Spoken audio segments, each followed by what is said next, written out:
ආයුබෝවන් ඔයාලා එකතු වෙන්නේ අද පරමාණුක ව්‍යුහය කියන පළවෙනි පාඩමේ 15 වෙනි වීඩියෝ එකත් එක්ක ඊට කලින් විනාඩියක් පොඩි පණිවිඩයක් තියෙනවා ඔයාලට කියන්න.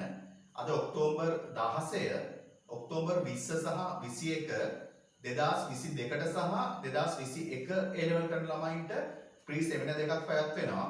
ඒ දෙකට සම්බන්ධ වෙන්න කැමති අයට සම්බන්ධ වෙන්න පුළුවන්. 2022 අයට රසායනික ගණනය කිරීම කියන ඒකකය සම්පූර්ණ අවුරුදු 20ක විභාග ප්‍රශ්නත් එක්ක ආවරණය කරන පන්තියක් පටන් ගන්නවා.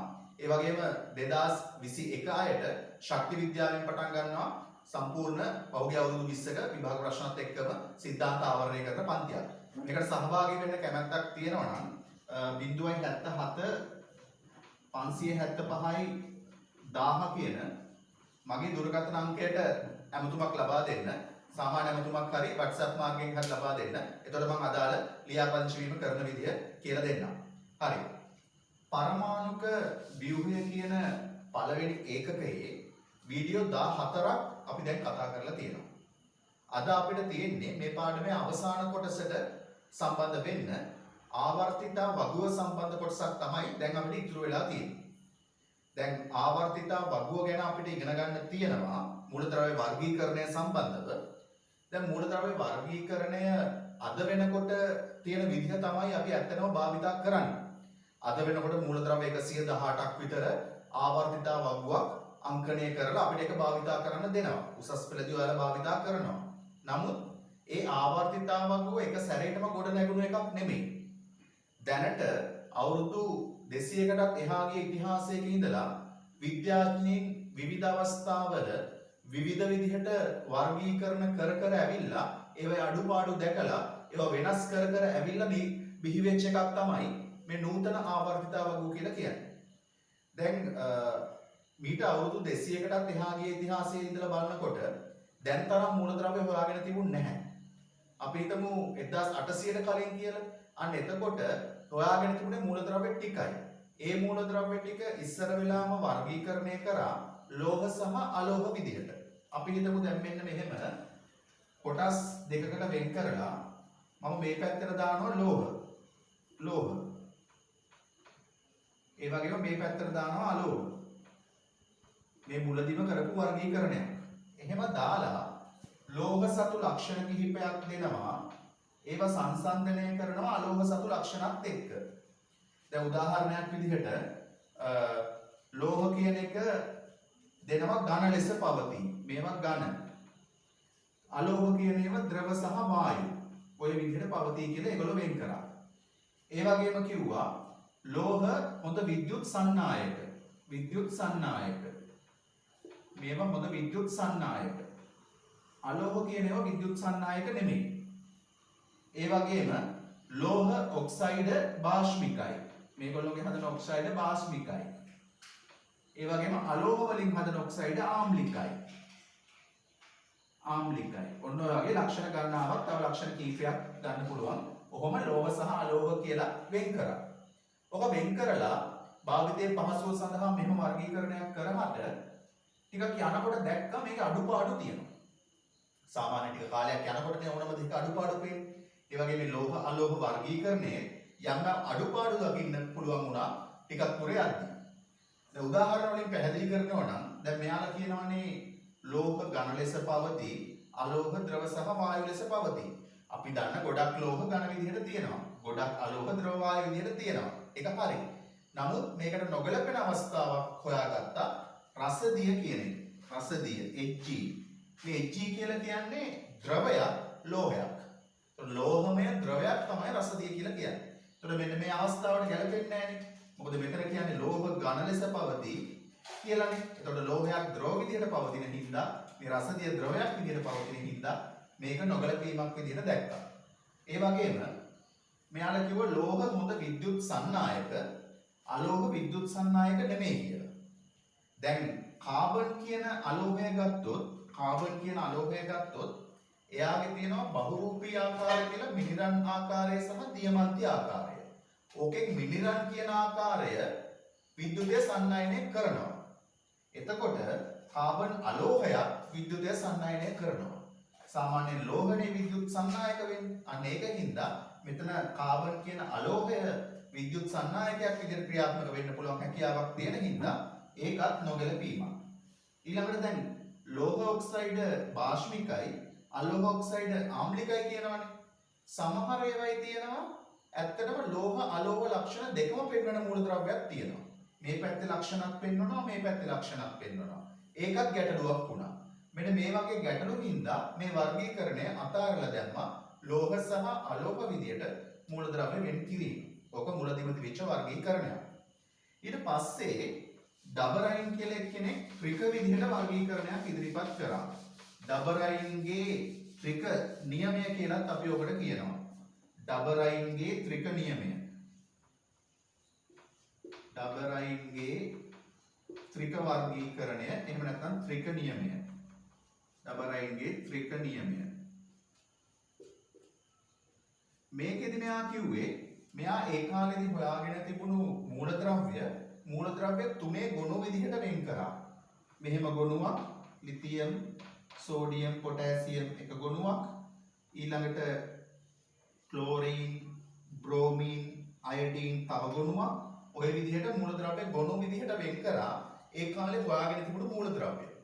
මූලද්‍රව්‍ය තුන මෙහෙම ගොනු කරලා එයා කියනවා මේ පළවෙනි එක්කෙනාගේ මේ තුන්වෙනි එක්කෙනාගේ යම් ලක්ෂණයක් එකතු කරලා දෙකෙන් බෙදුවහම මේ දෙවෙනි එක්කෙනාට ආසන්නව සමාන වෙනවා කියලා. ඒ කියන්නේ ස්කන්ධය කියලා හිතන්න.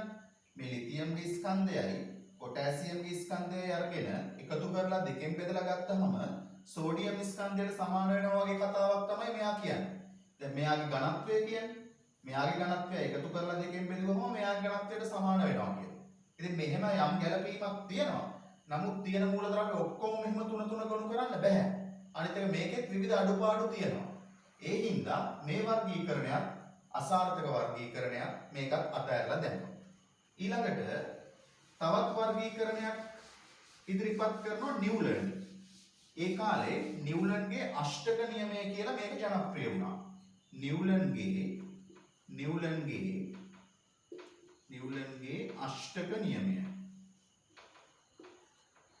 අෂ්ටක නියමය. නිව්ලන්ගේ අෂ්ටක නියමය. එයා කරේ මූලද්‍රව්‍ය වල ස්කන්ධ අනුපිළිවෙලට සකස් කරා. මෙහෙම අපි හිතමු lithium, beryllium, boron, carbon, nitrogen, oxygen, fluorine, neon, sodium, magnesium ඔය විදිහට මූලද්‍රව්‍ය ස්කන්ධය අනුපිළිවෙලට සකස් කරාම මෙයා කියනවා මෙන්න මේ මූලද්‍රව්‍යයට සමාන ලක්ෂණ තියෙනවලු මෙන්න මෙහෙම හම්බෙන 8 වෙනි එක්කෙනාගේ. දැන් මෙයා 1 2 3 4 5 දැන් මෙතන ඉඳලා ගන්න 1 2 3 4 5 6 7. ඒතර මූලද්‍රව්‍ය 7කට පස්සේ මෙයාට මූලද්‍රව්‍ය 7කට පස්සේ කියන 8 වෙනි එක්කෙනා 1 2 3 4 5 6 7 8 මූලද්‍රව්‍ය 8කට වරක් සමාන රසායනික ගුණ සමාන ලක්ෂණ තියෙන මූලද්‍රව්‍ය හමු වෙනවා කියලා මෙයා ඉදිරිපත් කරා. මෙයා අතර මේකට හේතු ඉදිරිපත් කරේ නැහැ. මෙයා කිව්වා සංගීතයේ ස්වර 8කට ස්වර වගේ මේ මූලද්‍රව්‍යත් ස්කන්ධ අනුපිළිවෙලට සකස් කරාම සමාන ගුණ තියෙන මූලද්‍රව්‍ය 8කට සැරයක් හමු වෙනවා කියලා. ඒකට ඇත්තටම අද අපිට පැහැදිලි කරගන්න පුළුවන් මේකට හේතුව මොකක්ද කියලා. මොකද අද අපි දන්නවා ඉලෙක්ට්‍රෝන වින්‍යාස ලිව්වහම මෙයාගේ අන්තිම ශක්ති මට්ටමේ තියෙන S1 කියන වින්‍යාසය. Lithium ගෙන්නේ 1s2 2s1. සෝඩියම් ගෙන්නේ පරමාණු ක්‍රමාංකය අද හොයන් තියෙනවනේ 11යිනේ. 1s2 2s2 2p6 3s1 කියලා. ඒතර එයාගේ අන්තිමට ඉලෙක්ට්‍රෝන 1යි මෙයාගේ අන්තිමට ඉලෙක්ට්‍රෝන 1යි. පොදු ඉලෙක්ට්‍රෝන වින්‍යාසය ඔය දෙන්නගේ අද අපිට කියන්න පුළුවන් ns1 ආකාරය කියලා. ඒ හින්දා ඒගොල්ලොන්ගේ රසායනික ලක්ෂණ වල සමානකමක් තියෙන්න පුළුවන්.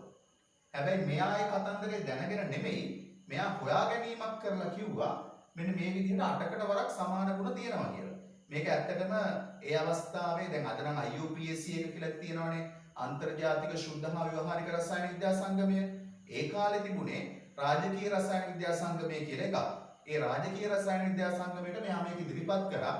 මේක ඒ අවස්ථාවේ විහිළුවකටත් ලක් වුණා. අනිත් විද්‍යාඥයෝ ඇහුවා එහෙම වෙන්නේ කොහොමද? එහෙමනම් මූලද්‍රව්‍ය වල නම් අණු පිළිවෙලට පෙළ ගැස්සුවා සමාන අකුරෙන් පටන් ගන්න ඒවායි සමාන ලක්ෂණ ඇති කියලා. ඒක විහිළුවට කිව්වේ හාස්‍යයට ලක් කරන්න. මෙයා කියපු එකේ විද්‍යාත්මක බවක් නැහැ කියලා කියන්නේ. නමුත් ඇත්තටම මෙයා කියපු දේ සත්‍යතාවයක් තියෙනවා යම්තාක් දුරකට. යම්තාක් දුරකට කියලා මම කිව්වේ. මොකද තියෙන මූලද්‍රව්‍ය ඔක්කොම මෙහෙම අණුපිළිවෙලට පෙළ ගැස්සුවම අටකට වරක් හැමතිස්සෙම ගන්න බෑ.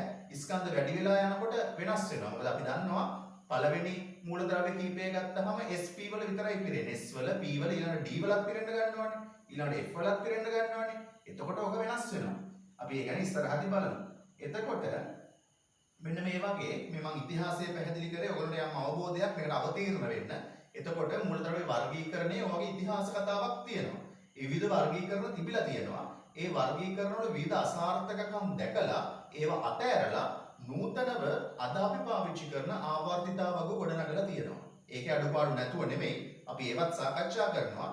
නමුත් අපිට නූතන ආවර්තිතා වග කොහොමද හදලා තියෙන්නේ? ඒවයි ගුණ මොනවද? ඒවයි කාණ්ඩ මොනවද? ආවර්ත මොනවද? ඒ ගැන අධ්‍යයනය කරන්න තියෙනවා. මම දැන් සරලව ඒක ඔයාලට ඉදිරිපත් කරන්න. පරමාණුක ක්‍රමාංකය අඩුම මූලද්‍රව්‍ය අපි දන්නවා හයිඩ්‍රජන්. හයිඩ්‍රජන් මම මේ විදිහට දක්වනවා. ඊළඟට හීලියම්. හීලියම්. එතකොට පළවෙනි ආවර්තය අද අපිට ආවර්තාවක් වල තියෙනවා ඔන්නෝම මූලද්‍රව්‍ය දෙකක් දාලා හයිඩ්‍රජන් සහ හීලියම්. ඒ වගේම දෙවෙනි ආවර්තය තියෙනවා ලිතියම්, බෙරිලියම්, ඊළඟට boron, carbon, nitrogen, oxygen, fluorine, neon. ඊළඟට තුන්වෙනි ආවර්තය තියෙනවා sodium, magnesium, aluminium, silicon, phosphorus, sulphur, chlorine, argon, potassium, calcium. ඊළඟට ළමයි D ගොනුව කියලා අපි දන්නවා පරමාණු ක්‍රමාංක 21 ඉඳලා මූලද්‍රව්‍ය ටික තියෙනවා. මේ අතර එකයි මම මේ අතර කිසිසක් තිබ්බේ. මේ අතර තියෙනවා මෙන්න මෙතන ඉඳලා පරමාණු ක්‍රමාංක 21 scandium, 22 titanium, vanadium, chromium, manganese, ferrous, cobalt, nickel, copper, zinc. ඔන්න ඔය විදිහට මූලද්‍රව්‍ය 10ක් තියෙනවා.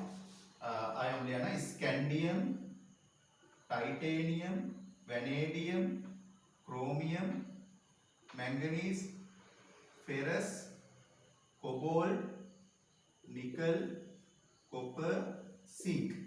ඔන්න D ගොනුවේ මූලද්‍රව්‍ය 10ක් තියෙනවා. ඊට පහළිනුත් මේ ආවර්තවල මූලද්‍රව්‍ය තියෙනවා. ඔයගොල්ලන්ට නූතන ආවර්තාවකක් අරගෙන බලන්න පුළුවන්. දැන් මේ කාණ්ඩවලත් අපි ඊළඟට ගත්තොත් මේ විදිහට අපිට ෆ්ලෝරින්, ක්ලෝරින් කාණ්ඩේ බ්‍රෝමීන්, අයඩීන්, ඇස්ටටීන් වගේ ඒවා, oxygen, sulphur, Se, Pe, Po, nitrogen, phosphorus, arsenic, antimony, bismuth, carbon, silicon, Ge, tin lead, boron, aluminium, gallium ඔය විදිහට අපිට දක්ව ගන්න පුළුවන්. අනිත් මූලද්‍රව්‍ය ටිකක් ලියන්න පුළුවන්. මේ පළවෙනි කාණ්ඩේ තියෙනවා lithium, sodium, potassium, rubidium, caesium, francium, beryllium, magnesium, calcium, strontium, barium, radium. ඔයගොල්ලෝ මොකද කටපාඩම් කළා මේ මතක තියාගන්න අවශ්‍ය නැහැ. ඔයාලට ආවර්තිතා වගුවක් විභාගෙදී ලැබෙනවා. දැන් මෙතන අපිට තව ගන්න පුළුවන් ඔය වගේ අර 8 වෙනි කාණ්ඩේ දැන් මම කාණ්ඩ පැහැදිලි කරන්නම්. මේ මූලද්‍රව්‍ය ටික ප්‍රමාණවත් ඔයාලට නූතන ආවර්තාවකයක් එක්ක ඕනනම් බලන්න. එතකොට මේ මම කියන දේ තවදුරටත් පැහැදිලි කරගන්න පුළුවන්. දැන් මෙච්චරයි දැනගන්න තියෙන්නේ. දැන් ආවර්තිතාවකුවේ මෙන්න මේ සිරස් තීරු ටිකට අපි කියනවා කාණ්ඩ කියලා. හරිද? මේ තිරස් ඒවට කියනවා ආවර්ත කියලා. එතකොට මේ තියෙන පළවෙනි ආවර්තේ මූලද්‍රව්‍ය 2යි, මේ තියෙන දෙවෙනි ආවර්තේ මූලද්‍රව්‍ය 8යි, මේ තියෙන තුන්වෙනි ආවර්තේ මූලද්‍රව්‍ය 8යි, මේ තියෙන හතරවෙනි ආවර්තේ මූලද්‍රව්‍ය 18යි, ඒ වගේ පස්වෙනි ආවර්තේ මූලද්‍රව්‍ය 18යි. ඔය විදිහට යකට යනකොට මූලද්‍රව්‍ය 32 දක්වා දික් වෙන ආවර්ත තියෙනවා. ඊළඟට මේගොල්ලෝගේ කාණ්ඩ අංකණය කරනකොට ප්‍රධාන ක්‍රම දෙකක් අපි පාවිච්චි කරනවා. සාමාන්‍ය ප්‍රධාන ක්‍රම කීපයක් තියෙනවා. IUPAC අංකණය තමයි අපි වඩාත් ප්‍රමුඛතාවය දෙන්නේ. නමුත් ඇමරිකානු අංකණයක් ඔයාලා දැනගන්න ඕන. අනිත් බ්‍රිතාන්‍ය අංකණය සහ සරල අංකණය කියන ඒවා අත්‍යවශ්‍ය නැහැ. ඇමරිකානු අංකණය ගැනත් මම කියලා දෙන්නම්. IUPAC කියලා කියන්නේ International Union of Pure and Applied Chemistry. අන්තර්ජාතික ශුද්ධ හා ව්‍යවහාරික රසායන විද්‍යා සංගමය. එතෙන්දී එයාලා ඉදිරිපත් කරන්නේ හරි සරල විදිහට එකේ ඉඳලා පටන් අරගෙන 18 වෙනකන් අංකණය කරනවා කාණ්ඩ ටික. මෙන්න අංක 1, මෙන්න අංක 2, ඊට පස්සේ 3, 4, 5, 6, 7, 8, 9, 10, 11, 12, 13, 14, 15, 16, 17, 18. ඔන්න ඔහම එකේ ඉඳලා 18 වෙනකන් අංකණය කරලා තියෙනවා. එතකොට මේක 13 වෙනි කාණ්ඩය. මේක අංක 1 කාණ්ඩය. ඔය විදිහට අපිට ඒ අනුව නම් කරන්න පුළුවන්. නමුත් අපිට ඇත්තටම ඊළඟ පාඩමේදී ව්‍යුහය සහ බන්ධනවලදී බන්ධන අඳින්න ගියහම අපිට සංයුජතාවය ඕන වෙනවා. සංයුජතාවය ගණිතයේ අන්තිම ශක්ති මට්ටමේ තියෙන ඉලෙක්ට්‍රෝන ගාන ඕන වෙනවා. අන්තිම ශක්ති මට්ටමේ තියෙන ඉලෙක්ට්‍රෝන ගාන කෙලින්ම කාණ්ඩාංකයෙන් මෙහෙම ගන්න බෑ. හැබැයි අර ඇමරිකානු අංකණයෙන් නම් කරපු විදිහට අපිට ලේසියෙන්ම ගන්න පුළුවන් අන්තිම ශක්ති මට්ටමේ ඉලෙක්ට්‍රෝන කීයක්ද කියලා. එතකොට අන්නේ ඇමරිකානු අංකණය අනුව මේවා නම් කරන්නේ මෙන්න මෙහෙම. මෙයා 1A 1 කියපු එක නම් කරනවා 1A. රෝම ඉලක්කමින් 1 දාලා කැපිටල් A 1A. මෙයා 2A. එතකොට 3A කියලා කියන්නේ මෙතන 13 වෙනි කාණ්ඩය 13 හෝ 3A කියලා අපිට නිකන් හිතා ගන්න පුළුවන් දෙකම දන්නවනම් දෙකම ගැන හිතනවා නම් නැත්නම් එක්ක 13 වෙනි කාණ්ඩය නැත්නම් ඇමරිකානු ක්‍රමයට 3A. මෙයා රෝම ඉලක්කමින් 4 ලිව්වා 4A. මෙයා 5A. මෙයා 6A. මෙයා 7A. මෙයා 8A කියලා කියන්නත් පුළුවන්. බිඳුව කියලා කියන්නත් පුළුවන් මේ ක්‍රමයේ. එතකොට 8A හෝ බිඳුව. දැන් ඔතන තියෙන වාසිය තමයි ළමයි අපිට මොනවා හරි දැන් නයිට්‍රජන් කියලා හිතන්නකෝ. නයිට්‍රජන් වල අන්තිම ශක්ති මට්ටමේ ඉලෙක්ට්‍රෝන කීයක් තියෙනවද කියලා හොයාගන්න ඕන වුණොත් මේ 15 කතන්දරේ නෙමෙයි 5A හින්දා ඉලෙක්ට්‍රෝන 5යි. ඔක්සිජන් වල 6A හින්දා ඉලෙක්ට්‍රෝන 6යි.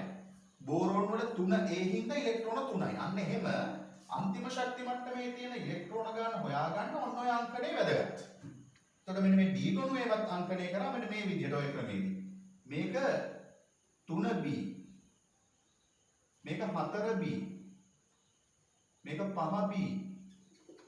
මේක 6B. මේක 7B. ඊපස්සේ 8B කාණ්ඩ 3ක්. ඒ කියන්නේ 8B වලට කාණ්ඩ 3ක්. මෙන්න 8 9 10 කියන තුන් දෙනාම ගත්ත 8B කියන එක. ඊට පස්සේ මේක 1B, මේක 2B. ඔන්න ඔහම අංකණය කරනවා ඇමරිකානු ක්‍රමයේදී. නමුත් ඕකේ යම් යම් අඩුපාඩු තියෙනවා. යම් යම් අඩුපාඩු තියෙනවා කියලා කියන්නේ මේක පිළිවෙලක් නැහැ. මේ B ඒවා මැදට ඇවිල්ලා. එතකොට වාසියක් තියෙනවා අපිට අර අංකයෙන් ගන්න පුළුවන් අන්තිම ශක්ති මට්ටමේ තියෙන ඉලෙක්ට්‍රෝන. එතකොට ඔයාලා ඔන්න ඔය දෙක දැනගන්න ඕන කාණ්ඩ අංකණය කරපු IUPAC ක්‍රමයයි ඇමරිකානු අංකණයයි කියන දෙකම. right. ආවර්තිතාවකුවේ ඊළඟට ගොනු විදිහට වෙන් කරනවා. මෙන්න මේ පළවෙනි කාණ්ඩය දෙවෙනි කාණ්ඩය ටික මේ ටික නම් කරනවා S ගොනුව කියලා. මේක ගන්නවා S ගොනුව. මෙන්න මේ ටික ගන්නවා මේක පහළට තව මුද්‍රාව දෙනවා මේ ටික ගන්නවා P ගොනුව. මේක P ගොනුව, මේක S ගොනුව. මෙන්න මේ මූලද්‍රව්‍ය තවත් තියෙනවා පහළට. මේවත් එක්ක මෙන්න මේ ගොනුව ගන්නවා D ගොනුව. එතකොට මේකේ ආවර්තාවකුවේ ටිකක් එළියට කරලා දාලා තියෙනවා තවත් ගොනුවක්. ඔයගොල්ලන්ට බලන්න පුළුවන්. ඒක අයින් කරලා එළියෙන් තියෙන්නේ F ගොනුව. ඔන්න ඔය විදිහට ආවර්තිතාවකුවේ තියෙන ගොනු ටික අපි දැනගන්නත් ඕන. S ගොනුව, P ගොනුව, D ගොනුව සහ F ගොනුව. මේ S ගොනුව කියලා කියන්නේ අන්තිමට S වල තමයි ඉලෙක්ට්‍රෝන පිරලා තියෙන්නේ. මේ පළවෙනි කාණ්ඩේ හැමෝගෙම අන්තිමට තියෙන්නේ S1 කියලා. මෙයාගේ තියෙනවා 1S2 2S1 අන්තිමට. මෙයාගේ 3S1 අන්තිමට තියෙනවා. මෙයාගේ 4S1 අන්තිමට තියෙනවා. මෙයාගේ 5S1 අන්තිමට තියෙනවා. ඒ විදිහට. මේගොල්ලෝගේ හැමෝගෙම S2 අන්තිමට තියෙනවා. මෙයාගේ තියෙන්නේ අන්තිමට S2P1. මෙයාගේ S2P2. මෙයාගේ S2P3. මෙයාගේ S2P4. මෙයාගේ S2P5. ඔය විදිහට තියෙනවා. එතකොට ඒව ගැන ඔයාලා ඉලෙක්ට්‍රෝන වින්‍යාසවලදී දන්න දැනුමෙන් වින්‍යාසය ලියා ගන්න පුළුවන් පරමාණු ක්‍රමාංකය බලාගෙන. ඒ වගේම මෙන්න මේ D ගුණුවේ මූලද්‍රව්‍ය වල අපි ලිව්වොත් ඒවයි වින්‍යාසත් මම කලින් කියලා දුන්නා. ලියන විදිහ ඒගොල්ලෝගේ අපි දන්නවා අවුබාහු ගොඩනැංවීමේ මූලධර්මය අනුව S වල පිරিলা D වල පිරෙනවා. එතකොට මේගොල්ලෝගේ D වල අන්තිමට ඉලෙක්ට්‍රෝන තියෙනවා. හරි. ඊට පස්සේ ඔයගොල්ලෝ දැනගන්න ඕන විශේෂ ලක්ෂණ කීපයක් තියෙනවා. ආවර්තිතාවගුවේ මූලද්‍රව්‍ය 118ක් තියෙනවා. පළවෙනි ආවර්තය 2යි, දෙවෙනි ආවර්තය 8යි, තුන්වෙනි ආවර්තය 8යි, හතරවෙනි එකේ 18යි, පහේ 18යි, ඊළඟට 32 32ක් තියෙනවා. ඒ විදිහට මූලද්‍රව්‍ය 118 තියෙන විදිහ ආවර්තාවගුවක් බලන්න. ඒකට ආවර්තිතාවගුවේ මූලද්‍රව්‍ය වලින් 3න් 2ක් විතර ලෝහ. මොකද මේ S ගොනුවේ ලොකු ප්‍රමාණයක් ලෝහ. සියල්ලම වගේ ලෝහ. පොඩි එකක් තියෙන පුළුවන් ලෝහ ලක්ෂණ පෙන්වන අනිත් සියල්ලම වගේ ලෝහ. D ගොනුවේ සියල්ලම ලෝහ. F ගොනුවේ සියල්ලම ලෝහ. මෙන්න මේ P ගොනුවේ තමයි අලෝහ තියෙන්නේ. ඒකෙනුත් ලෝහමය ලක්ෂණ තියෙනවා. කාණ්ඩේ පහළට යද්දි උඩ තියෙන ගොඩක් ඒවා අලෝහ. එතකොට අලෝහ වැඩිපුර තියෙන්නේ P ගොනුවේ. ඊළඟට ඔයගොල්ලෝ දැනගන්න ඕන මේ කාණ්ඩවලට කියන විශේෂිත නම් තියෙනවා. මෙන්න මේ 17 වෙනි කාණ්ඩෙට කියනවා හැලජන් කියලා. හැලජන් කාණ්ඩය. ඊළඟට මෙන්න මේ කැල්කොජන් කියනවා 6 වෙනි කාණ්ඩෙට. හරිද? එතකොට 7 වෙනි කාණ්ඩේ හැලජන්, 6 වෙනි කාණ්ඩේ කැල්කොජන්. එතකොට මෙන්න මේ පළවෙනි කාණ්ඩෙට කියනවා ශාර ලෝහ. දෙවෙනි කාණ්ඩෙට කියනවා ශාරීය පාංශු ලෝහ. අන්න ඒ වගේ වචන භාවිතා වෙන විදිහ දැනගන්න ඕන. ඊළඟට ආවර්තිතාවගුවේ තියෙන මූලද්‍රව්‍ය වලින් බහුල ප්‍රමාණයක් ලොකු ප්‍රමාණයක් තියෙන්නේ ඝන විදිහට. ලොකු ප්‍රමාණයක් ඝන විදිහට තියෙන්නේ. ද්‍රව විදිහටම හඳුනා ගන්න පුළුවන් දෙන්නයි. මෙන්න මෙතන තියෙන බ්‍රෝමීන් ද්‍රවය විදිහට හඳුනා ගන්න පුළුවන්. තව 6 වෙනි ආවර්තය බලන්න ඔයගොල්ලෝ බලනකොට රසදිය තියෙනවා. 6 වෙනි ආවර්තයේ රසදිය ඇති Hg ඒක ද්‍රවයක් විදිහට තියෙනවා. ආවර්තාවකම කරන් බලන්න. මුළු ආවර්තාවකම තියෙන ද්‍රව දෙකයි. එකක් රසදිය, එකක් බ්‍රෝමීන්.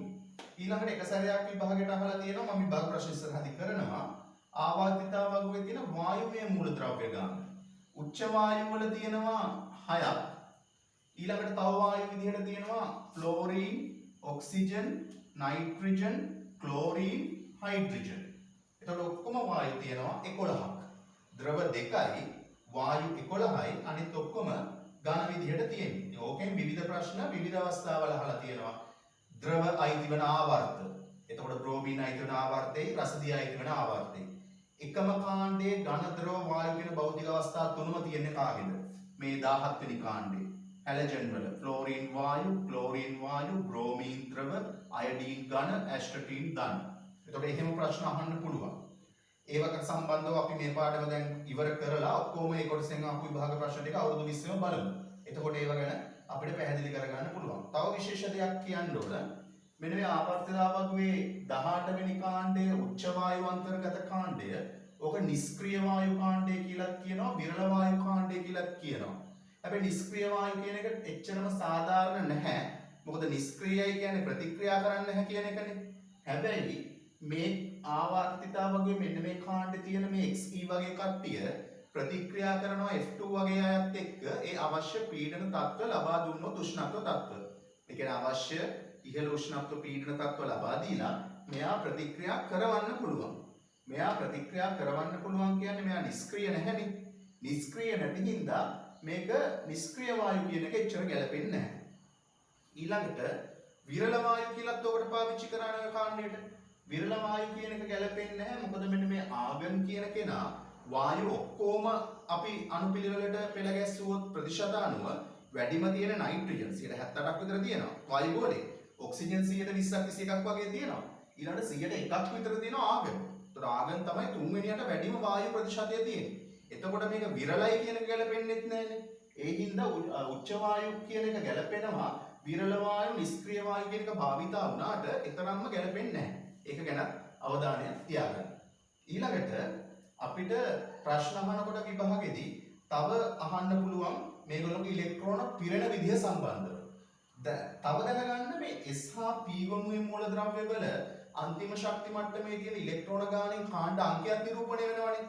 මෙයාගේ S1 පළවෙනි කාණ්ඩය, මෙයාගේ S2 දෙවෙනි කාණ්ඩය, මෙයාගේ S2 P1 තුන්වෙනි කාණ්ඩය නැත්නම් 13 කියන්න පුළුවන්. මම කියන්නේ මේ ඇමරිකානු අංකණය අනුව. මෙයාගේ S2 P2 හතරවෙනි කාණ්ඩය.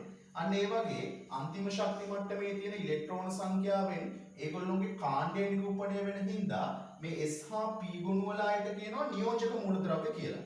ඒ වගේම මේ D ගොනුවට කියනවා ආන්තරික මූලද්‍රව්‍ය කියලා. ආන්තරික කියලා කියන වචනේ තේරුම අසම්පූර්ණව පිරුණු කියන එක. එතකොට මේගොල්ලෝගේ ගොඩාක් අයගේ අසම්පූර්ණව පිරුණු ඩීකාක්ෂික තියෙන හින්දා D1 D2 D3 D9 වෙනකන් එහෙම අසම්පූර්ණව පිරුණු ඩීකාක්ෂික තියෙන හින්දා ආන්තරික මූලද්‍රව්‍ය කියලා හඳුන්වනවා. නමුත් මේගොල්ලෝගේ ආන්තරික නැහැ සිංක්.